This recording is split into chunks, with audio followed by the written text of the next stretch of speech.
Where did my chat box go? Okay, I'm going to move this back over here. Hello, I see someone who sent me a private message. You should get grades back pretty soon. We're reviewing the 304 test, and I'm trying to put test questions in for your next 309 test and your 304 quiz. So we are working through those personal reflective papers. They will be back soon-ish, but I may be reading those as I'm driving down to the beach from a hotspot from my phone. Okay, can somebody confirm or deny that you can see this lovely PowerPoint? It says research and evidence-based practice. It's got my name right there. Beautiful. You can see what now? We can see it. Wonderful. Thank you, 102 people and people in the chat box. Okay, today we're going to talk about research and evidence-based practice. It's an important thing to know about. So what is research and evidence-based practice? Research and evidence-based practice, it's clinical decision-making based on the simultaneous use of best evidence, clinical expertise, and the patient's values. But it's really translating research into practice. So taking what's in the books to the patient's bedside. So from the bench to the bedside. There's a really big need for it in nursing and in healthcare. Evidence-based care looks for the very best scientific evidence and clinical evidence for treating and managing a problem. It improves quality, it improves safety, it improves patient outcomes, it increases nurse satisfaction, and it reduces cost. And so you look at the best scientific evidence, and it comes from well-designed, systematically conducted research that is found in scientific, peer-reviewed journals, okay? It is not coming in YouTube videos, click my blog to find out more, things like that. It is in scientific peer-reviewed journals.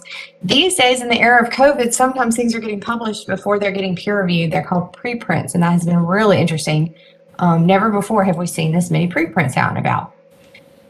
So it's really a combination of things. It's a problem-solving approach, evidence-based practices. So we are using that deliberate, systematic approach of best evidence with three main things. Number one is the clinician's expertise, their experience. So what the clinician knows to be true. Number two, you're considering the patient's preferences and values, because just because what I think is important and what I know to be true does not necessarily mean that that is going to be appropriate for every patient and their beliefs and their values and what is important to them. Okay. And what is appropriate for the available healthcare resources. So I think it would be wonderful if every patient in this hospital had 1-to-1 or 1-to-2 nursing care, and I'm sure the patients would love it if they were the only patient that I had. But unfortunately, we cannot staff a 31-bed floor in this hospital with 31 nurses. So even though my experience tells me that would give some good patient outcomes, and the patient would prefer that, we don't have enough healthcare resources to do that. So you really have to combine these three things in a way that they balance out so that you are able to make the best decisions given the resources that are available to you, what the patient prefers, and what you know to be correct using the literature. And so this is really a core competency of nursing. If you cannot understand, appreciate, and evaluate evidence-based practice, you cannot function appropriately as a registered nurse, because evidence-based practice is it's the functional basis of all that we do as nurses. So it is super duper important. You need the knowledge, skills, and attitudes to improve the quality and safety of the healthcare systems where you are going to work. So what are those sources of evidence-based practice? Well, we got those lovely, heavy textbooks. Well, some of y'all may have ebooks now. Those articles that Ms. Hinton showed you how to find from nursing and healthcare literature that you find in those good peer-reviewed journals through PubMed and EBSCO and CINAHL and things like that, those peer-reviewed journals, okay?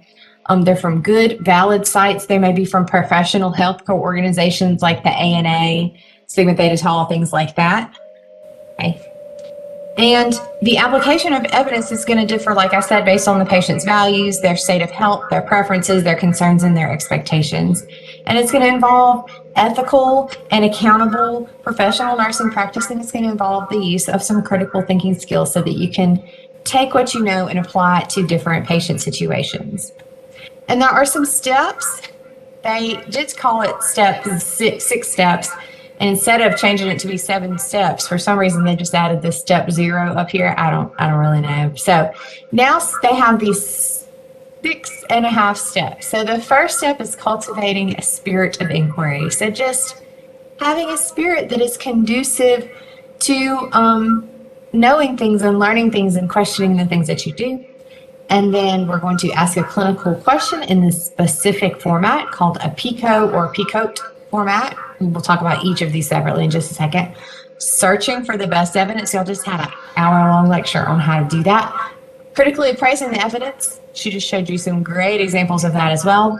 We're going to evaluate the outcomes of any practice decisions or changes that we made based off of these. And then we're going to look at the practice changes that we made. Did it do good? Did it do bad? And we're going to say, hey, world, this is what we did. And I'm going to share it with you and publish it or whatever I'm going to do. Okay, so this is that step 0.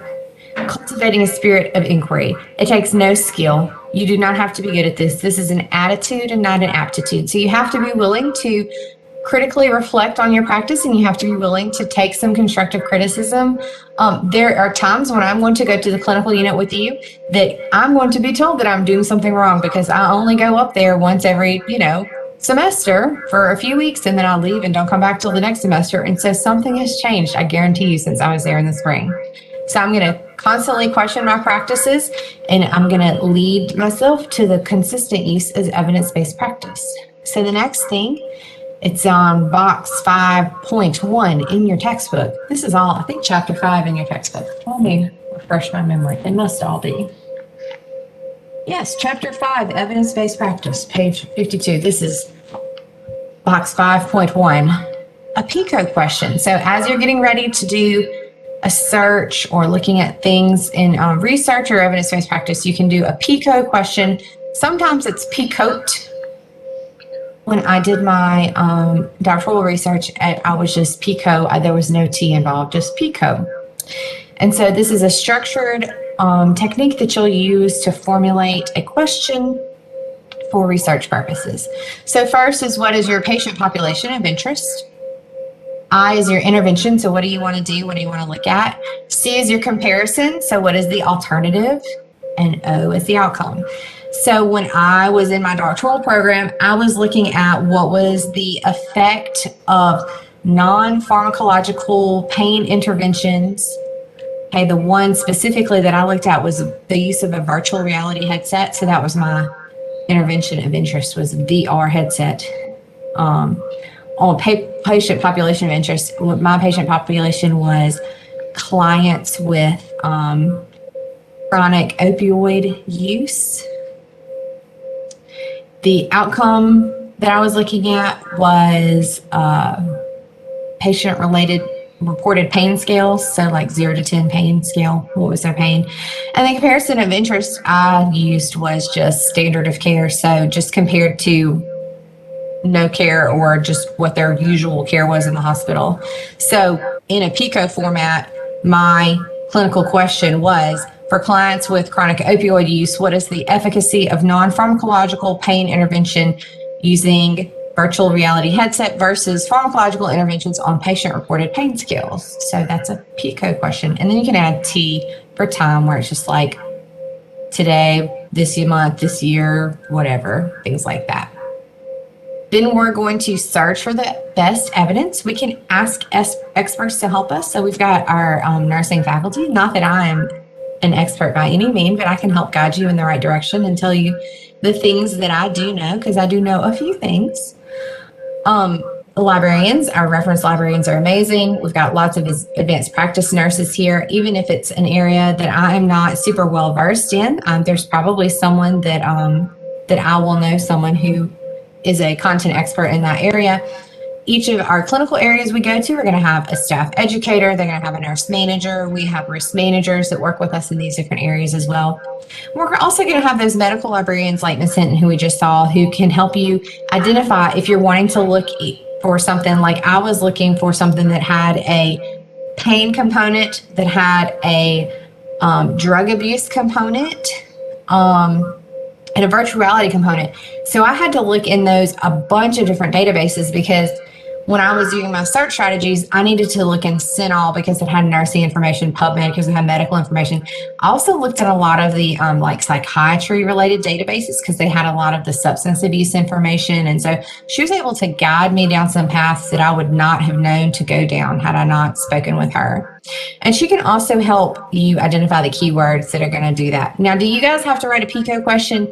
No. Am I going to expect you for your quiz on Friday and for just, life in general to know what a PICO question is? Yes. Okay. If you go get a master's degree, are you going to be expected to be able to write a PICO question one day? Absolutely. Yes. Okay. So as we search for best evidence, okay, one of the most important things you can remember is that in the medical literature, we have something that are called levels of evidence. This is figure 5.2 from your textbook, and it is really kind of universally accepted. In fact, I was clicking around on the medical library website while Ms. Hinton was reading, and it's on the School of Nursing website, on the library website, is a thing about, on their evidence-based practice site, a thing about levels of evidence, okay? And so this up here is your highest. This is your best. This is your most accurate, most reliable. This is what you should be basing your practice upon. Level of evidence, okay? This down here is the flimsiest and the weakest. And then if it's not on this, it's probably not something you should be basing a practice change or a clinical change on, okay? So down here at the bottom, there's someone like racing a car outside. It's really loud. Down here at the bottom is opinion of authorities and or reports from expert committees. Okay, so that's probably valid. So they may have a board of whatever come out and say, here's our opinion on what you should do on something. Okay, they have some background knowledge. They probably know what you're talking about, but they've not done any frontline research or anything like that. Okay, so it's down here towards the bottom. The next one up is a single descriptive or qualitative study. So that means it's just one study. It's an island unto itself. It's not connected with other things. And it's descriptive or qualitative, which means that it is not numerical and it is not data. We're going to talk about qualitative versus quantitative data in just a second too. And that's going to be an important distinction to have, okay? Descriptive and qualitative just is describing like lived experiences. What is the experience of whatever. That is qualitative or descriptive. What kinds of things are you seeing, or what kinds of things are people experiencing, okay? The next thing up is a systematic review of descriptive and qualitative studies. Systematic reviews are things where they take a very formalized process of search strategies. They say, here is the key search strings that we're going to use. So here are all the different words we're going to use to search all these different databases. And we're going to put out there what our search string is going to be. And we're looking for studies that meet this inclusion criteria for this topic. And then you go do a search for whatever topic it is, nurse burnout, okay? So this systematic review would just be pulling all these descriptive studies. The next one would be a single non-experimental study. So this is my doctoral research I did, okay? Actually, no, mine's one further up. So I had a quasi-experimental study. It was a pilot study, but it was a quasi-experimental, okay? So this is it's a study, but it's case control. It's correlational. They're looking at correlation between this and this, but it's not randomized. It's not, you're not doing interventions that have got controls to eliminate bias in them or anything like that. The next one up is a controlled trial without randomization. So that can help prevent bias in a study. So that's a quasi-experimental study. I used one of these for my doctoral research because it would have been way too difficult and it would have taken, forever for me to graduate. And so I thought that was good enough for me to do that and just get out of that as a pilot study that was quasi-experimental. The next one, number 2, the second to the best, is a well-designed randomized control trial. Okay, that is the gold standard for frontline research in medicine is they randomize people and they say, this is the arm of people that's going to get intervention A. This is the arm of people that's going to get intervention B, which is often a placebo if it's medication or some other comparison of interest. We're going to control to make sure that these two groups are equivalent, that it's not that this group is older or fatter or has some other thing that may impact the difference, okay? So a well-designed, well-controlled, randomized control trial that's a clinical trial is number 2. And then number 1, your top one is a systematic review or a meta-analysis, which is similar to a systematic review. They are something that will pull all of these randomized control trials. So they look at all of these different frontline clinical trials that have been done and say, what have these clinical trials said? Yay or nay? Does it work? Does it not work? And so those are amazing. And I have some examples of those at the end. Okay, so I have looked at all these different things. I've got my PICO question, and I'm going to critiquing all those articles that I found for the PICO question. I'm going to synthesize and combine all the findings. I'm going to consider the scientific rigor of the evidence, looking at that level of evidence, whether it's applicable to my daily practice. And it's going to require a systematic approach, going to determine the value, feasibility, and usefulness of the evidence that we have there, okay? And then I'm going to integrate the evidence. I'm going to take all the things that I found in my research and my study using my PICO question, I'm going to integrate it into the practice that I have. So I'm going to apply the research in my plan of care for my patient using the evidence as my rationale for what I'm doing. You have to do education about the change. If it's a really large scale change, or it's something you're doing unit-wide or hospital-wide, it's going to require a lot of changing. A pilot study can show if change can be implemented easily. That's why I did pilot study for my doctoral research. I said, let me just do it in a small group of patients and see if this is something that's feasible. And if it works pretty good, maybe we can do a bigger study. If it's something that works pretty well and you want to build it out more broadly, you may have to incorporate it into policies and procedures to make sure that the change sticks. So for integration, you may need things like teaching tools and clinical practice guidelines, policies and procedures, new assessment tools, things like that. And then we're going to implement our change in our clinical area, and we're going to see, did it work or did it not work? Did the fall reduction plan that we put in place, we researched it, and so we implemented a fall reduction plan in our clinical unit. What happened? Okay, did falls go up or did they go down? Was it effective? Do we need to change the plan? Should it be discontinued? Can we keep doing what we're doing? Things could happen that we didn't expect. Okay. And we're never going to implement a practice change without evaluating its effects. So we always want to do some kind of evaluation on the back end to see, was there a change and was it what we wanted to see? And then after we've implemented that change, it's important to communicate the results. So you're on the up and up with everybody, the clinical staff on the unit. Hey, we did this big falls program. I know you're all really involved. Here's how it helped. Here's how it didn't help. Here's what we're going to do differently next time. Your unit may have a unit practice council or a research council, clinicians. If it's something really good, it may be worthy of publication. So you may do some conferences or meetings. You might write an abstract or a manuscript and get published. It's important for change to be incorporated into the culture and the practice environment. And healthcare institutions should use targeted strategies to sustain the use of evidence-based practice decisions. And since some places are going to hire researchers and nurse scientists to manage change. Dr. Hull, some of y'all may have had her this summer, and she actually is working now as a nurse researcher here at the School of Nursing. So this kind of stuff is really going to require a lot of transformational leadership, and that's why I'm so glad that there are people like her that are intended to do this for a living, because I liked doing it once, but I'm not going to do it all day, every day. The next thing is performance improvement. Y'all will have a whole PI lecture in N304, so I'm not going to get super deep into it, but it is a little bit in this chapter, so I just wanted to briefly talk about it. So PI is the formal approach for the analysis of healthcare-related processes. A big thing that they look at is outcome measures. So they look at a lot of that data, that like fall data, sentinel event data, infection risk data, those reportable things that we looked at in class when I showed you all that safety stuff on hospital compare and stuff like that. There's a lot of performance improvement programs at every hospital you go to is going to have a performance improvement project on every unit. And it's all going to begin at the staff level and identifying quality problems. Like maybe we've got a problem on our unit with walls. I just think that because I work in ortho, so that's one of our biggest problems is going to be falls. Maybe sentinel events. Maybe they're doing a lot of wrong site surgeries in the surgery area. Okay, maybe there's a lot of active errors where there are people making actively making mistakes or late mirrors where it's things that just get missed and things like that. And combining performance improvement with evidence-based practice, that is really going to be the foundation for really good, excellent care and good patient outcomes. And this is on table 5.3 in your textbook. Nursing research. So this is wonderful people like Dr. Hall. Okay. Nursing research is a process of building knowledge, and it's a systematic inquiry in a discipline. After completing a thorough review and a critique of the literature, you may not have enough evidence to make a practice change. Okay.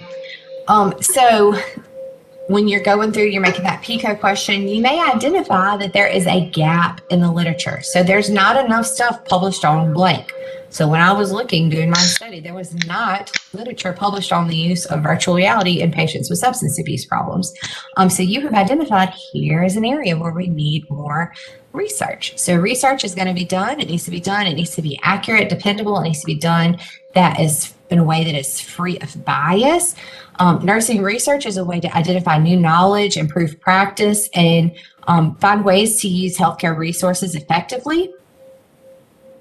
The purpose of research is to develop a body of empirical knowledge for a discipline or profession.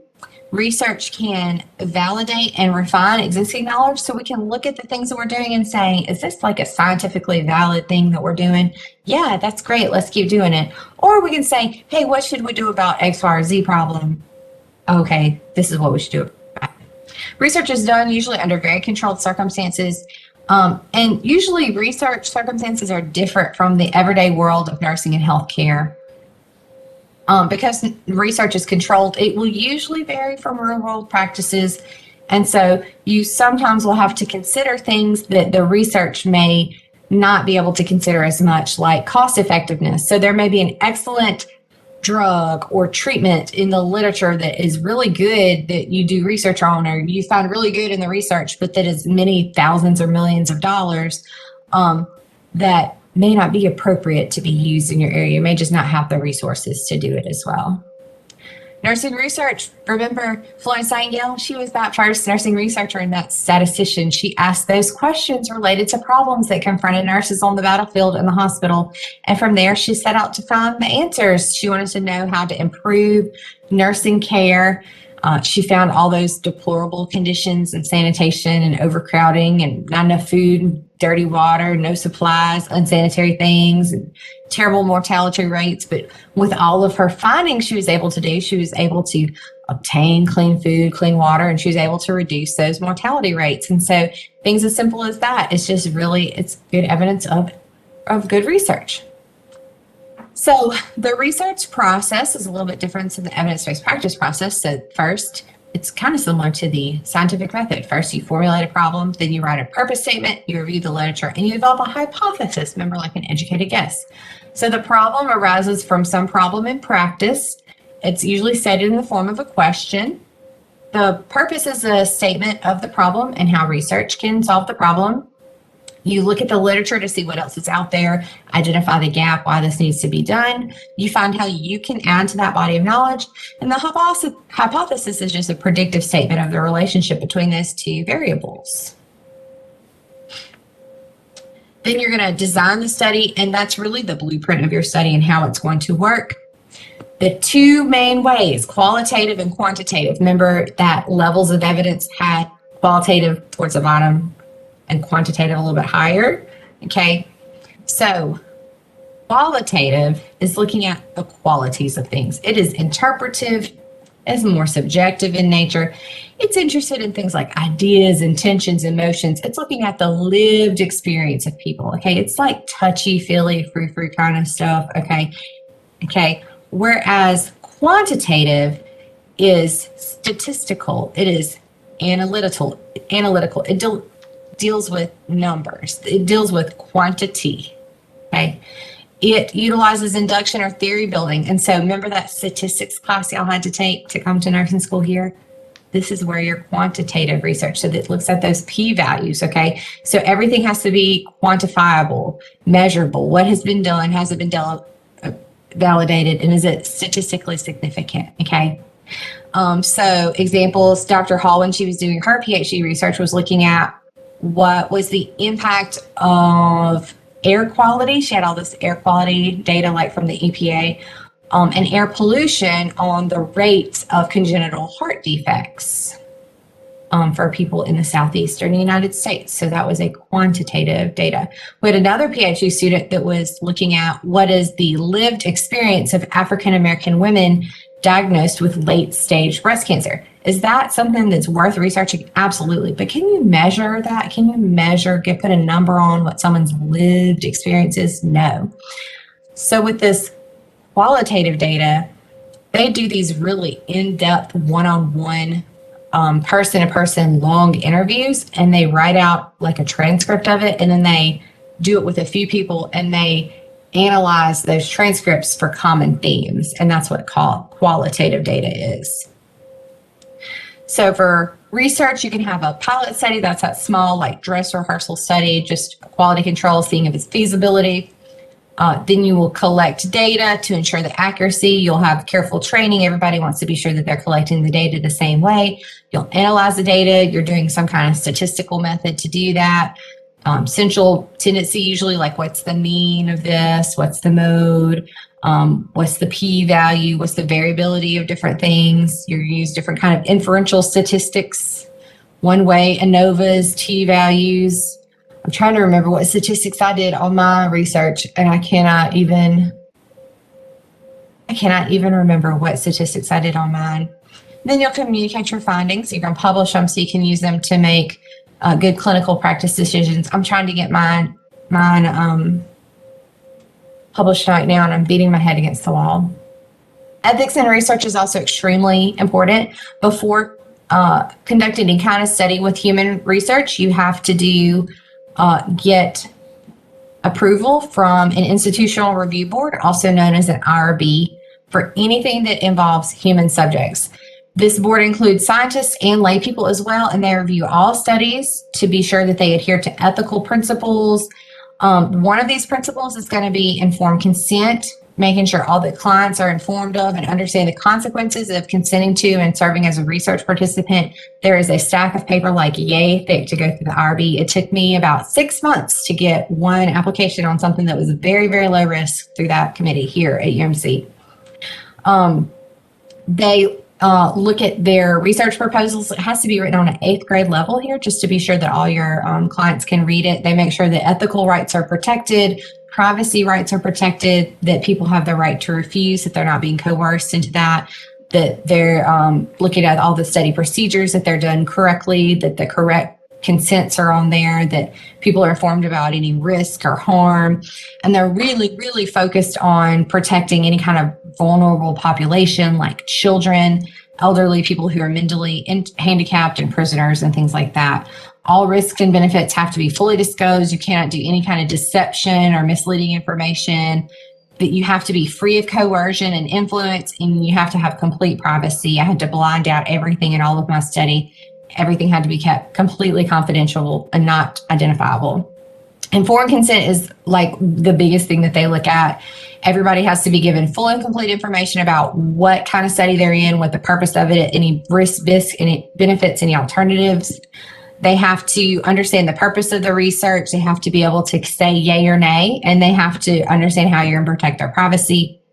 It has to be protected.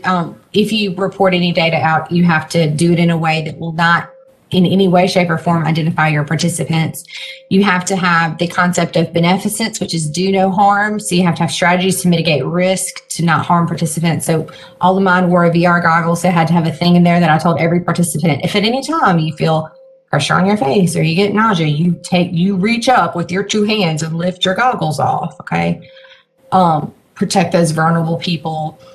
And a lot of it depends on the skill of the research to make sure that it's all on the up and up. You have to have good, valid findings. You have to have a good, competent researcher. You got to have a really careful design. All of that is going to be necessary to have worthwhile, expected, good, valid findings. Okay. So I'm sure a lot of you guys have probably seen about this. So this is probably our biggest case study of unethical research in recent history. So have you guys heard of Andrew Wakefield? Does his name ring a bell? Here his name is A.J. Wakefield. The former Dr. Andrew Wakefield. Yes. Okay. In 1998, he published this study in the Lancet, which is a really world-renowned journal. It's a great peer-reviewed journal. He published this study in 1998. And this study linked the MMR, measles, mumps, rubella vaccine to the development of behavioral regression and developmental disorders like autism in children. And it really caused a lot of shockwaves through the world. And it did not take long at all for people to start seeing a lot of errors within this study. Okay. First, look down in the method section. 12 children. That's a extremely small sample size. Did y'all realize the whole MMR thing being causing autism, quote unquote, was from a study that was on 12 children, okay? It was really poorly designed. There were no control cases at all. It's not randomized, it's not controlled. It's 12 cases. Really bad interpretation of data was done. Also, the authors had conducted invasive procedures, including lumbar punctures and colonoscopies on children without getting appropriate ethical clearances to do those things. Okay. His research was not approved by any institutional review board. He also misrepresented the findings in his study. He said that the sampling was consecutive, like I picked the first 12 kids that came to me, when really it had been selective. So he's like, okay, here's the kid, okay, I want to pick this one. Here's the kid, I want to pick this one. And so what he was doing was he was kind of cherry picking children that fit his case and the point that he was trying to make. Also, he misrepresented or altered the medical stories of all 12 participants once they were able to identify the participants in the study. So really shortly, within just weeks of this study being published, this study had 12 authors. 10 of them wrote the journal and said, this is a fabrication. Please take my name off of this. I was not aware of this. Okay. He and one other person, I'm not sure which other person, stayed on board. Okay. Shortly after that, they discovered he had a financial interest. He was being paid by some lawyers that were engaging in some lawsuits against the vaccine companies. And he also had a financial stake in an alternative vaccine as well. So what is the fallout from this terrible study that pretty quickly got retracted and has essentially no scientific basis at all? A huge surge in the measles, okay? Measles is one of the most infectious, contagious diseases, okay? Y'all know no vaccine is perfect.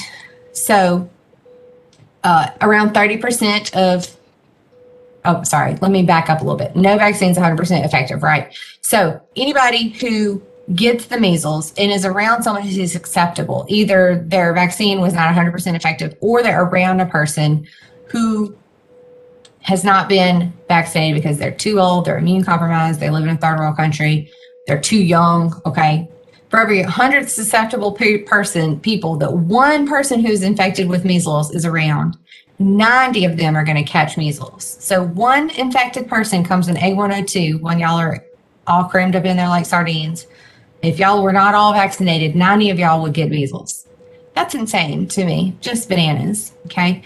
And of those people, about 7 people will get complications, okay? Complications can be mild, like diarrhea and ear infections. There can also be pneumonia and acute encephalitis can lead to death, okay? But 2 doses of that MMR vaccine are going to prevent 93% of measles cases. But they have made some direct scientific links between people declining this MMR vaccine because of that terrible study and this punk over here, okay? He has been stripped of his medical license. He cannot practice medicine anymore because of the deliberate falsifications in his research. Further research has been done, and they have found lots of epidemiological studies, and they have just refuted that link between MMR and autism again and again and again. But he's still on it. He's now a vaccine activist. He has a new film called Vaxxed. And before COVID, oh gosh, my thing's on a timer. The big vaccine controversy was this cat and the MMR vaccine. There were a bunch of outbreaks. We went from having almost none to, in 2018, there was a bad measles outbreak that hit 21 states in the District of Columbia. There were 107 new cases in 2018, and almost all of them were in unvaccinated people. And almost all of those outbreaks had been in unvaccinated people. So what do you, as a nursing student, need to know about all this? You need to have the basic skills in the research process to critically assess the outcomes in the literature. It's fundamental to assess nursing knowledge. You need to be able to protect the public, advocate for your patient. After all, who is better to decide how a nurse's work is done than a nurse? How is all this linked? So there's evidence-based practice, there's research, and there's PI. They're all closely linked. Evidence-based practice, you're using those three things together. You've got your research, you've got your own background information, and you've got your patient preferences, and you're combining those to improve your patient outcomes.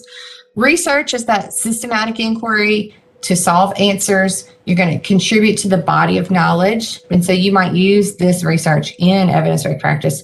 And then quality improvement, that's just, let's improve the local work processes. Let's improve the care in our unit here or in our hospital here, in our outcomes here. And the results are not always generalizable when you're doing quality improvement here. Research in the era of COVID-19 is just bananas. It is unprecedented. How tired are y'all of seeing that word? Okay.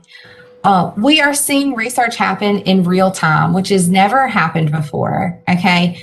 I like to say that sometimes we are seeing the sausage being made, which is kind of weird. Okay. People are trying something, a medicine, a treatment, an intervention. Sometimes it works. Sometimes it doesn't work and it fails, and they revise their plan and then they try again. Because when there's a novel disease, not everything is known on the front end. What unfortunately it looks like to the public is that we're making it up as we go along, or that we're uninformed, okay? We're seeing a lot of preprint research come up too, which has been really neat, but has its own set of problems, which we'll see in just a second. But it's important for our wise leaders to know that you need to alter your plans once better information is available. For example, in March of 2020, the CDC and everyone said there's no evidence that healthy and well and asymptomatic people need to wear a mask, okay? But now we have better evidence. We have research that shows, no, if people wear masks as a form of source control, so we're not hawking loogies on each other, it's going to slow the rates of transmission in the community and in the public.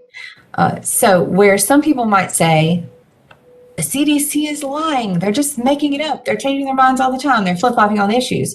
What's happening is we're getting better evidence. And so when that happens, we have to change our standards, unfortunately. Then the big thing here is to remember our levels of research. Okay, so one study may come out that may be very exciting about COVID, but a single trial, remember, does not make best practice, right? We've got that lovely triangle of research. And so we need to look at that top of the pyramid. Okay, here's the time. I'm going to wake y'all back up. I called two of my bosses to warn them I was having this conversation today. Okay, so here's my case study for today. Are y'all ready? We're going to talk about ivermectin. I think this is the best case study. So every year we talk about evidence-based practice for a little while, and I talk about, here's a thing we can talk about. I used to talk about oscillococcinum, which is a homeopathic flu medicine that's on the shelf. You can go buy it right now at CVS and Walgreens. I had a great presentation on that I used to give. Last year, I started talking about hydroxychloroquine. This year, I was like, I've seen too much ivermectin in the news. I got to lean into it, and I got to talk about it. Okay, so let's talk about ivermectin. I was not aware that this was a thing until recently. I don't run in the right circles to hear about this. And then we got this email that went to a bunch of advanced practice nurses in Mississippi. Mississippi Health Alert Network. Dear colleagues, the Mississippi Poison Control Center has recently increased calls due to toxicity related to ivermectin taken to prevent or treat COVID-19. Many of the calls have been related to the ingestion of livestock or animal formulations of ivermectin. Mississippi physicians, providers, and hospitals identify blah, blah. I'm like, this cannot be real. Surely nobody is out here taking livestock ivermectin. Surely they're not. Surely they are. Okay. So a week or two ago, 70% of the calls coming into Mississippi's poison control centers were related to the ingestion of livestock formulations of ivermectin that people had gone to Tractor Supply, PetSmart, somewhere like that, and purchased and taken because they thought it was going to treat or prevent COVID. Okay.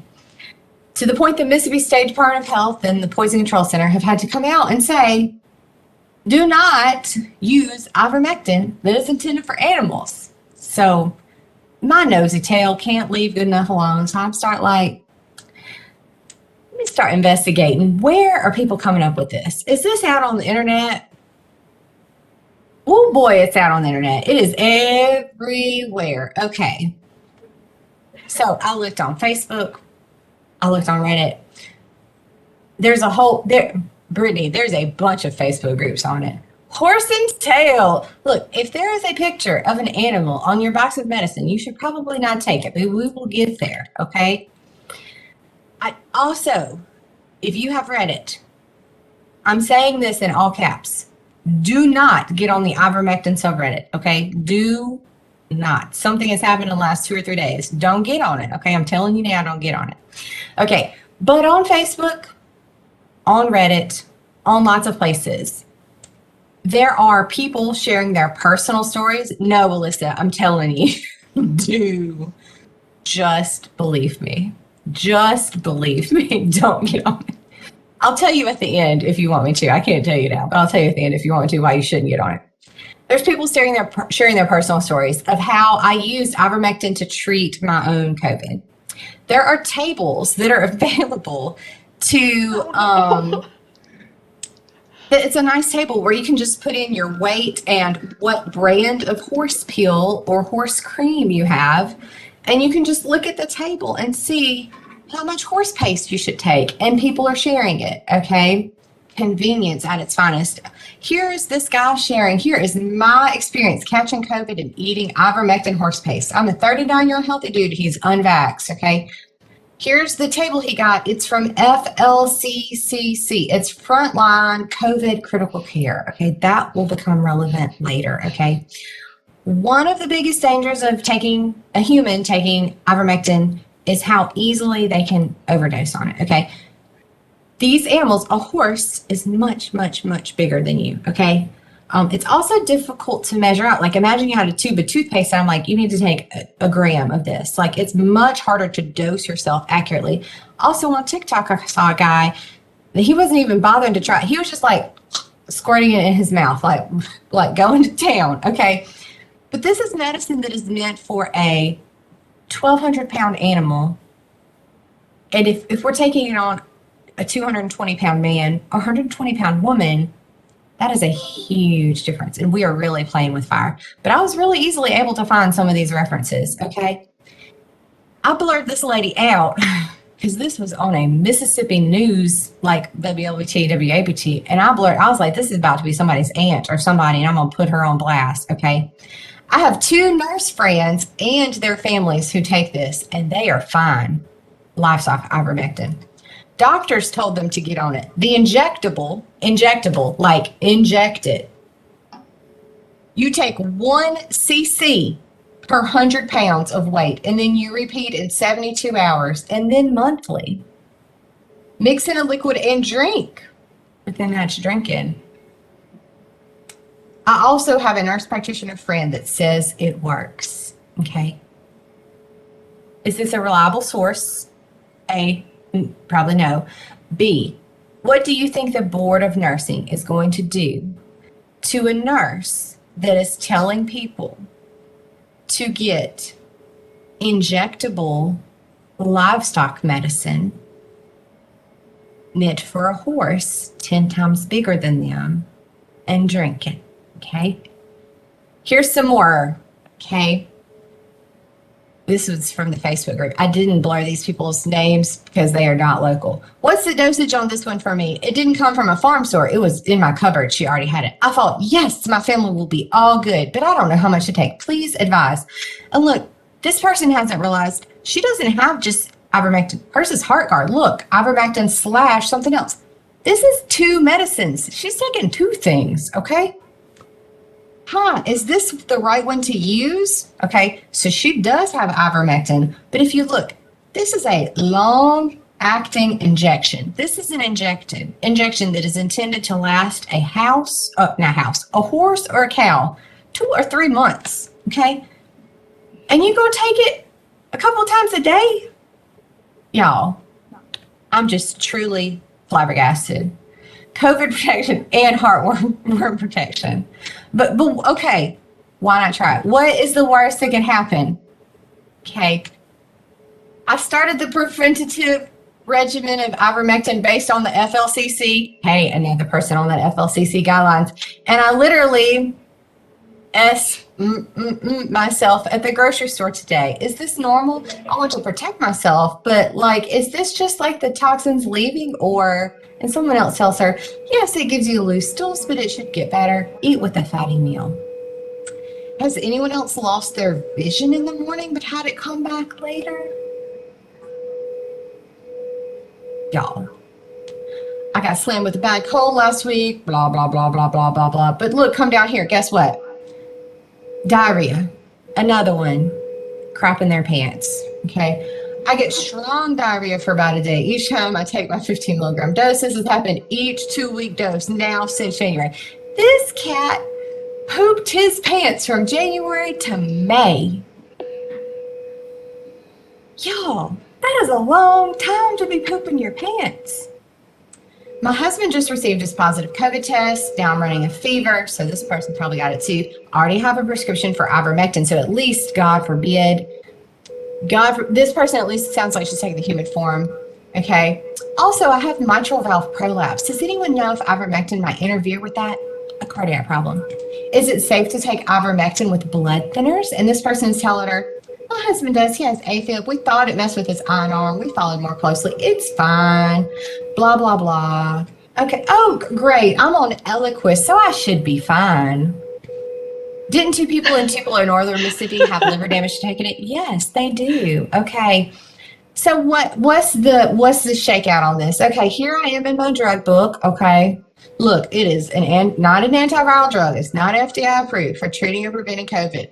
Off-label use of this can cause serious harm. Ivermectin intended for veterinary use has not been evaluated for use in animal products. Are highly concentrated, and high doses like you see in animal products should not be used in humans. Do not use veterinary animal products as substitutes for FDA approved uses. Patients with a history of severe asthma should receive ivermectin with collagen. You can have systemic ivermectin has been reported to worsen asthma. Okay.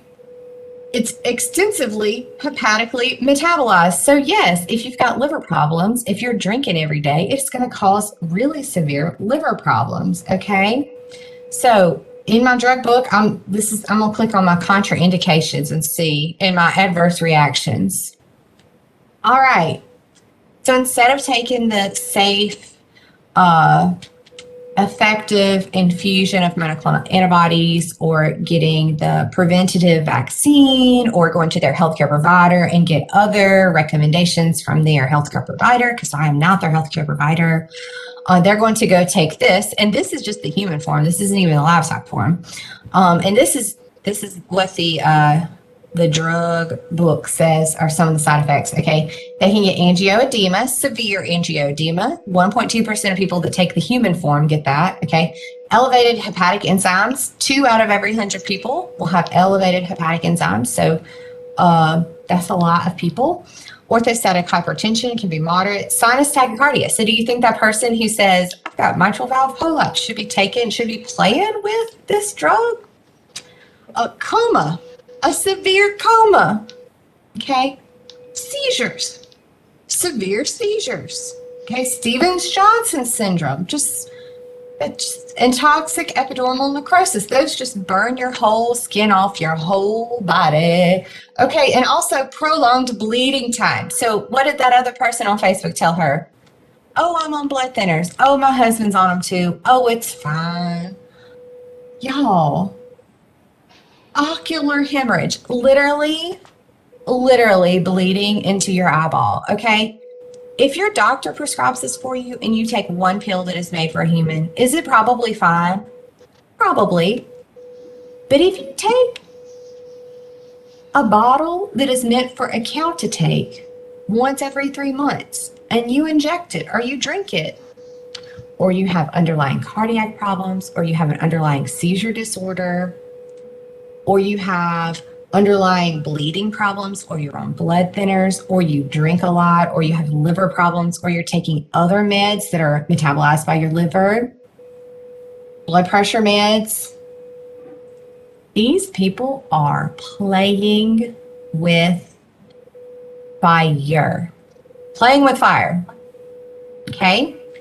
Remember we talked about material data safety sheet. So this is the Federal Register. Every manufacturer of potentially harmful substances, chemicals have to register these with like the EPA. So this is straight from the manufacturer of the horse ivermectin, the paste that people are getting. So this is what they say. This is what the manufacturer of the horse paste says. It's harmful if swallowed, suspected of damaging fertility or the unborn child, may cause damage to organs through prolonged or repeated exposure. So that other cat took it for 4 months, okay? It's harmful to aquatic life. Don't put it in your fish tank, I suppose. Do not breathe, wash hands, do not eat, drink, or smoke when using the product. May aggravate pre-existing eye, skin, or respiratory conditions, okay? It's a fertility hazard. They should not be ingesting it. They shouldn't be touching it with their bare hands, and instead they're just licking it up because it's apple flavored. Okay, and what keeps happening to these people who are pushing it as a treatment? I made this presentation, and then lo and behold, if this cat right here, he didn't die. Phil Valentine took ivermectin instead of vaccine. He did. This police sheriff took ivermectin instead of vaccine. Posted all about it on Facebook. He did. And does it work? Well, for these two people, it definitely did not work. Okay. What does our evidence say? So remember our pyramid with our little levels of evidence. Remember the very tippity top. We had those systematic reviews and meta-analysis. They're out there for ivermectin in humans for COVID. Okay. So the first one we have is the Cochrane systematic review. It's a review of randomized clinical trials, and they say Cochrane is the gold standard when it comes to clinical trials. It is the end all be all of reviews of clinical trials, okay? No evidence to support the use of ivermectin for treating or preventing COVID-19 infection, but the evidence base is limited. So they say, right now, we don't see anything that looks like it works, but they say we do see 31 additional studies that are still underway. And so they say, we're going to circle back to this once these 31 others, and we'll see what it says then, okay? The next one is this Roman et al. Systematic review and meta-analysis. So they compare, their comparator for their PICO question was standard of care. So in comparison to standard of care or placebo, ivermectin did not reduce all-cause mortality, did not reduce length of stay, did not reduce viral clearance in randomized clinical trials in COVID patients with mostly mild disease, because that's pretty much all there was publication on when they looked at it. Ivermectin did not have an effect on adverse events, concluded that ivermectin is not a viable option to treat COVID-19 patients. What about, are there some randomized controlled trials you can point me to? Yeah, here's two.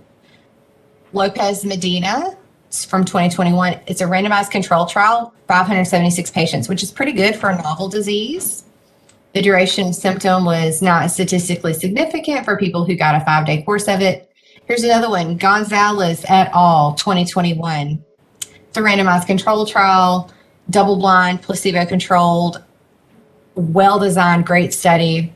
They got ivermectin, they got hydroxychloroquine, or they got a placebo, and neither ivermectin nor hydroxychloroquine decreased the number of in-hospital days, decreased the respiratory deterioration, or decreased death. Okay, So where did some of this come from? There was a study that was published last year in 2020. It was a really big randomized control trial from Eligazar, okay, from Egypt. It was a 600 person randomized control trial, and it's the largest control trial to date, and it had really good benefits shown, okay? But people started looking at the data. There is a good long read on this. I've posted on Canvas if anybody gets interested in this. It's so interesting. I can't wait till they make a podcast on it because I'm going to binge the whole thing. Okay, and what they discovered was that there were whole chunks of the text that were just copy-pasted, plagiarized. They found a bunch of ethics violations in the research. They had patients that were included that had died prior to when they had even sought IRB approval or anything like that, and totally fraudulent patient data. So it was 600 patients, but they would find like one patient would be like duplicated multiple times in the study. So there was really way less patients, and a lot of them were just made up, just fictitious patients. So fraudulent data, ethics violations, and plagiarism. So they withdrew that study. They said, this study is terrible. We're going to take it off the market. So there was another meta-analysis that came out that looked at a couple of different randomized control trials. One of them was by Hill et al. And it said, you know what? We've looked at a couple of different randomized control trials, and we see good results for ivermectin, but it included that Eligazar study, okay, that had been retracted, okay? Lo and behold, so now all these people are on Twitter. For some reason, we're not even allowed to talk about this meta-analysis by Dr. Hill, and we can't even do it. And Dr. Hill gets on Twitter and says, this meta-analysis has been retracted because some of the ivermectin clinical trials were suspected of medical fraud and a high risk of bias. The revised analysis does not show evidence of clinical efficacy for ivermectin. So once they pull out that fraudulent data, there's nothing there. Okay. Here's another one. Patel et al. 2020. It's another ivermectin trial. There's a co-author named Desi from here in the United States. He owned this database that they used to write the study off of. Oh, and guess what? This database is a mixture of some real patients and some fake patients. So they've retracted this one as well. Okay. Here is the weirdest systematic review I've ever seen in my whole entire life. Okay. So this is a systematic review I found. It's by Bryant et al. It's recently-ish published. Okay, here are some things that when we talk about analyzing the evidence, like Ms. Hinton talked about, that made my antenna go up. Okay, one, on this article metrics over here, it has been tweeted and blogged and put on Facebook like a lot. Like, why are people, like, it's not normal. Like, my published data, like, nobody has put my data on Reddit. Like, nobody has, okay, or Facebook, or anything exciting like that. Why is it so chatty? Okay. It's a study about ivermectin. It's a meta-analysis, and I look and it's like Bryant, Lori, Dowsell, Mitchell, blah, blah, blah. And you look, this person is in population health, this. But if I look, like, not a doctor, not an MD, not MD, not an MD. So, like, the one person who's medical is the very last author. And if you look, he's a gastroenterologist. Okay. That's weird. So there's a lot of page views. The authors don't seem to be subject matter experts. There's one who's a doctor, but he's a gastroenterologist. And then down here in the author information, they all have the schools or hospitals that they work at or whatever. The preprint of this review has received no funding, but then look, there's a link to a GoFundMe. Y'all, I about fell out of my chair. I have never seen a GoFundMe link or anything like that. Usually this will say like, we received a grant from the National Institutes of Health. There is a GoFundMe link in their author information here. So I'm like, okay, bet. I'm going to click on that GoFundMe link. No conflicts of interest. So I click on the GoFundMe. Help us get a life-saving drug approved for COVID-19. And they're trying to raise 100,000 pounds. Okay, by this Laurie, who is, it's one of the authors of the study. So these people are not even pretending to be scientific or objective.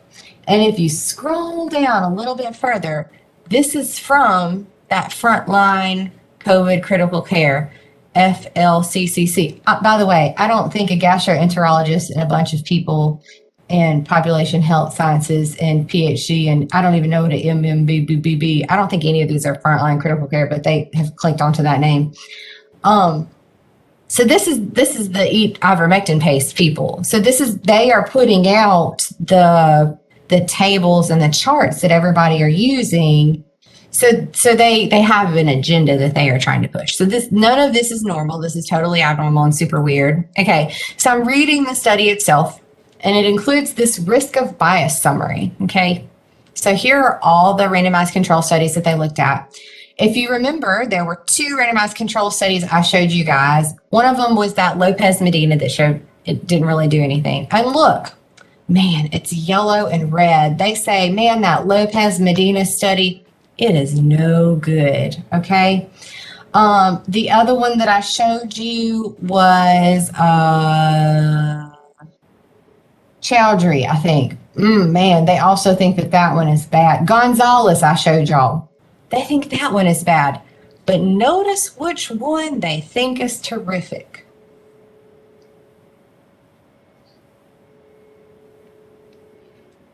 So good. Elgazar, 2020. Green, green, yellow, yellow, green, yellow, yellow. That's about their second best one. Okay. That's the one that got retracted from Egypt. Okay. That's the largest study to date. That's the most fraudulent one to date. Okay. So this one has been retracted. Have these authors made any attempt to go in and make up for the fact that this was fraudulent data, correct their scientific misunderstandings? No. So this is just filled with drunk science. They're showing their biases by showing this risk of bias summary, and it's opposite of what is reality. Everything is showing negative results is marked as high risk of bias. Everything that's showing positive results is negative. So this is really bizarre. So if you're not able to go in and look deeply at things, you may be misled. So the answer is, there's a simple but wrong answer, which is that there is a secret cure to COVID that is ivermectin. Take it from your doctor, swallow the horse kind, whatever you would like. That's the way to do it. Okay, simple but wrong. Okay, complex but right is, the data is kind of limited. The data that we have right now is showing that ivermectin is probably not the end all be all to curing COVID. But I think the take home message will be not to take cow medicine. Okay, so I'm done roasting ivermectin. Hooray! If someone takes issue with anything I said today, I tried to be as objective as I could. Oh, this is not bloop, bloop, bloop. Am I still sharing this screen? Bloop. Down here, ivermectin data and sources. Can y'all still see this? Here is the Cochrane systematic review, of randomized control trials. Here is the Roman review. Here is the Together trial. I didn't even include that. That was just published. It's a randomized control trial, 1,500 participants. Ivermectin, no outcomes. Here's some RCTs. Here's a good reference from the literature about misleading clinical evidence on ivermectin. Here's the material data safety sheet. Here's the retracted data. And then there's that world of systematic review that I've ever seen with a freaking GoFundMe link. I mean, I have never in my life seen a GoFundMe link in the author information before. That is truly just unreal. Unreal. It is just bizarre. So all that is on there now. So what I'm going to do now is I'm going to click stop sharing. Oops. I forgot I was looking over to the side at my other thing, and y'all are over here. Okay, it's 3:30, so I'm done with you. Do y'all have questions, comments, complaints, concerns? Have I talked everyone out of taking their horse ivermectin, maybe? I don't know. Talk to your personal healthcare advisor, but I will not advise you to take horse ivermectin. Okay. You can use it in humans, but the dosage is different, and it's usually for like scabies. Okay. Maybe I'll get $32,000 for it. My light is on an auto timer over here, and it turns, if I sit too still for too long, it turns on. Okay. So what was on Reddit? Okay. Do y'all really want to know? Okay.